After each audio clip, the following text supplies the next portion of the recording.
Age 7, I lost my granddad to suicide. Age 17, I lost my dad to a heart attack. Age 21, I lost my nan to COVID. And age 23, I lost my mum to COPD. My name's Ryan Evans, and this is my journey. I've been through so much grief in the last 24 years, it's unimaginable. And it really has changed the person that I am today. This year, I've made a pact to myself that I'm going to support, help, and motivate as many people as what I physically can. Growing up as a child, I had quite an average childhood. My mum and dad split when I was young, so we moved from Oswald Street over to Shrewsbury when I was about 3 years old. I lived with my mum full time, but spent every weekend with my dad over in Oswald Street. When I was 6 years old, I decided that I wanted to go into an acting career. That acting career then lasted 6 years. I performed in many shows such as Oliver. I performed in the local pantomimes, and I even had the opportunity to go down to the West End. Then at the age of 7, I had the horrible news that my granddad had committed suicide. The story behind that was that my granddad was a very poorly man, and he didn't want the family to see him deteriorate, so he decided to take his own life. The weekend where my granddad decided to take his own life, I was with my dad. We were travelling back to Shrewsbury on the bus.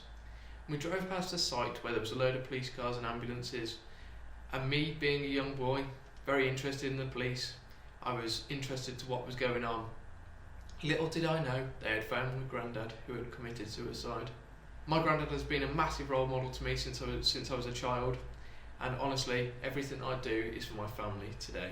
At primary school, my dream job was to become a police officer, and there's many stories out there that I got dressed up at the end of school, stood at the school playground with my police uniform on, saying bye to the parents and the kids that were leaving my primary school. As you can imagine, quite embarrassing. Age 13 is where I stepped into the working life. I went to volunteer in the local shop. I was stacking shelves, I was cleaning shelves, doing all the dog's body jobs. And then I went to the local Indian restaurant, started helping out there with a very good family friend, out on deliveries, and then I went on to pack takeaways, and then I went on to be a waiter in the restaurant. I stayed there 5 years. So that took me on to secondary school. I was in secondary school, hated it, hated every part of it. But the one thing that I have regretted since leaving school is that I got no GCSEs. At this point, I thought I was a real disappointment to my family, and it really did affect me. I just knew working life was for me. The academic side wasn't for me, and it's not for everyone. Age 17, I left school. I started applying for jobs here, there and everywhere, and I just couldn't get anywhere. And then, sadly, my dad passed away. I had the phone call from a family member to let me know that my dad had been rushed into the hospital with a heart attack, and this absolutely tore me apart. I went to the hospital to visit my dad. Sadly, we made the decision that we were going to stop my dad's life support machine. This was horrible. Losing my dad at 17 years old, just as we were getting very close, was heartbreaking, and it really spurred me on to make him proud.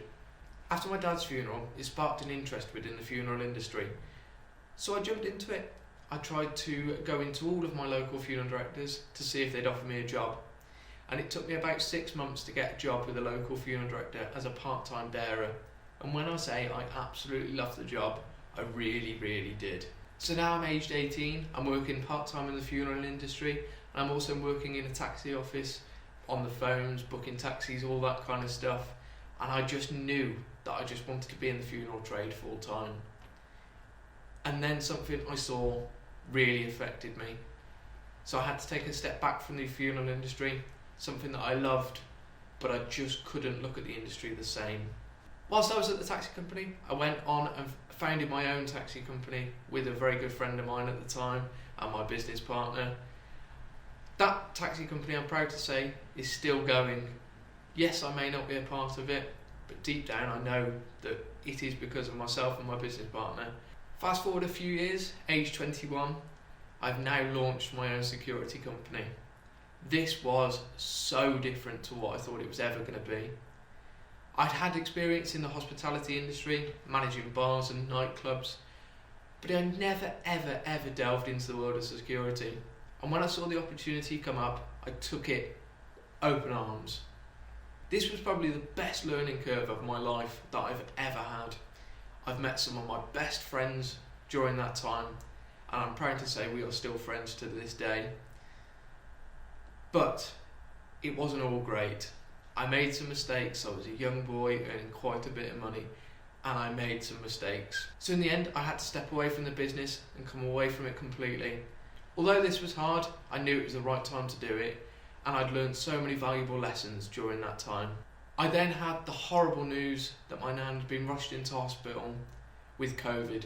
My nan was my best friend, but not only my best friend, she was my mum's best friend. She was the rock of the family, and honestly, no one could get past her, despite her being probably about 4'5". My mum then phoned me as I was in a meeting, and I didn't answer it straight away. I then left the meeting, rang my mum straight back, and she sadly told me that my nan had deteriorated, so I had to make it to the hospital as quickly as I can. Unfortunately for me, this was during COVID times, and I wasn't allowed to go in and visit my nan and actually say goodbye. And this breaks me every single day. After my nan passed, my mum's health started deteriorating. Not on a rapid scale, but quick enough for us to notice. After stepping away from my business, I then went on to do a vast array of stuff. I went into car sales, I went into claims management, but I just could not find anywhere that I was comfortable and confident in. And then along came my little boy, little Finley. He was the blessing that I needed in life. He's my rock, my best friend, and I'd give anything for him. Last year, I got made redundant from my last job. Being made redundant, losing a relationship, and having to live on your own in short succession was hard. But me being me, wanted to just plod on. I went and got a very expensive house that frankly I couldn't afford, and I dug myself a little bit of a hole. This hole got deeper and deeper and deeper, and I just couldn't find a way out. So in the end, I ended up losing my house and having to move back in with my mum. At this point, my mum's health had deteriorated so much that she'd given up her house and moved into a one-bed bungalow.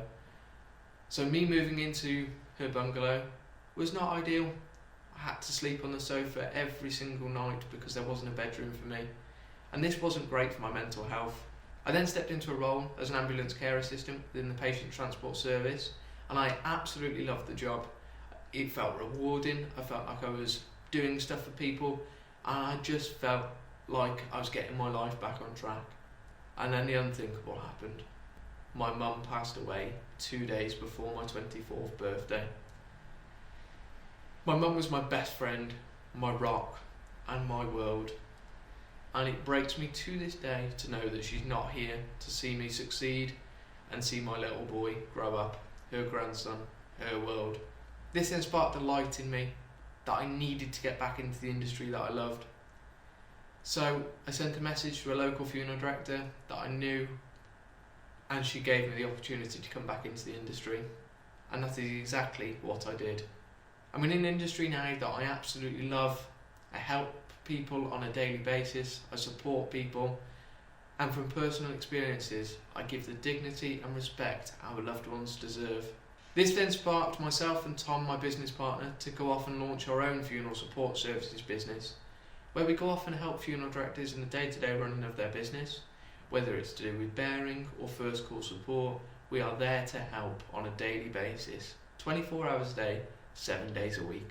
The aim is by the end of 2024, I want to have my own funeral home alongside Tom, and I want to help and motivate as many people as what I physically can. I want to grow this channel. I want to go into schools, workplaces, wherever I can to help and motivate as many people as what is physically possible. I'm going to help and support as many people as what I physically can over the next year, 2 years, 5 years, 10 years. And I've made a pact for myself that if I don't do it now, I'm never going to do it. So embrace the journey with me, follow me on my journey, and if I can help, support or motivate anyone in any way, shape or form, then contact me today, because I really do want to help. This has been a little sneak preview of what I've had to deal with over the last 24 years, but believe me, there's a lot more to come and there's a lot more for me to show you. So don't forget to like, subscribe and follow this channel, and please, if I ask anything, share it with one friend. That one share means more than you will ever know. So let's embrace the journey together.